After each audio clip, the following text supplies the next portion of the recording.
As no one can add to the brightness of the noonday sun, so no words can increase the glory of the immortal Washington. First in war, first in peace, first in the hearts of his countrymen. His fame will shine with undiminished splendor through all the coming ages. Under the smiles of beneficent heaven, he was the creator and savior of the greatest nation in the history of the world. Ah, if there had been such an instrument as this in the days that tried men's souls, to record the words as they fell from the lips of the peerless leader of our army in the Revolution, our first and foremost president, and the unequaled statesman,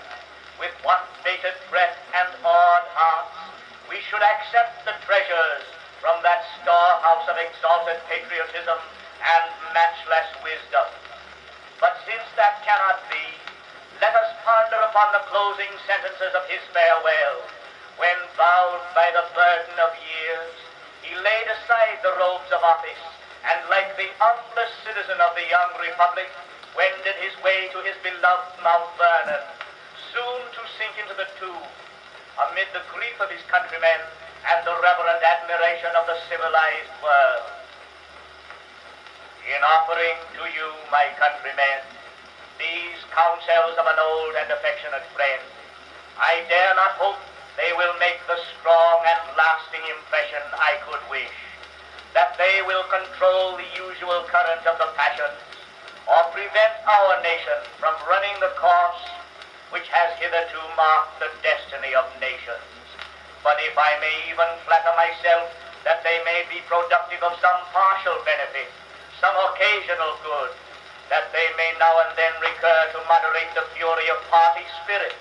to warn against the mischiefs of foreign intrigue, to guard against the impostures of pretended patriotism.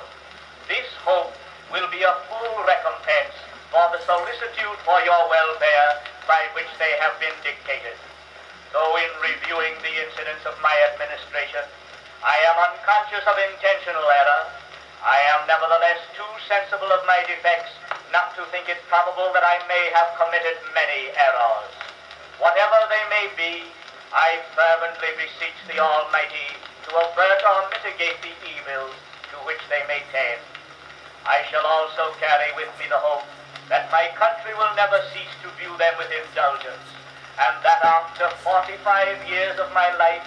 dedicated to its service with an upright zeal,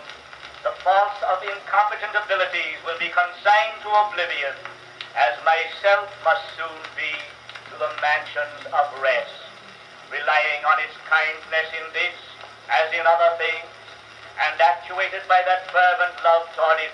which is so natural to a man who views in it the native soil of himself and his progenitors for several generations. I anticipate with pleasing expectation that retreat in which I promise myself to realize without alloy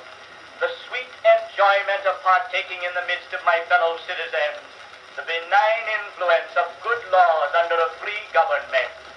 the ever-favorite object of my heart, and the happy reward, as I trust, of our mutual cares, labors, and dangers.